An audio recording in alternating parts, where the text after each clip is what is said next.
چجوری دریافت کنید. یعنی چی؟ خانومه بهتون میگه که چرا دیر اومدی؟ از کجا پیام فرستاد؟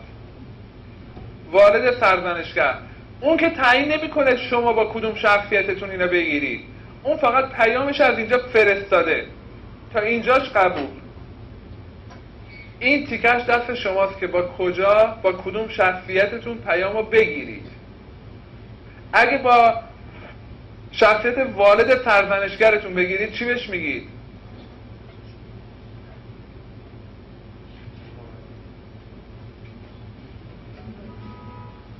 بهش میگید نه که هر وقت میام خونه غذات خیلی آماده است.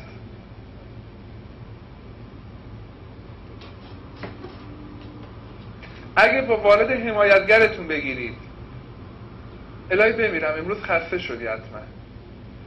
اگه با شخصیت بالغتون بگیرید عزیزم ترافیک بود، جلسه پیش من نتونستم به زنگ بزنم. اگه با شخصیت کودکتون بگیرید وای شرمنده، تو رو خدا دیگه ناراحت نشو دیگه. بستگی داره شما با کدوم شخصیت بخواید جوابا رو برسونید برگردونید.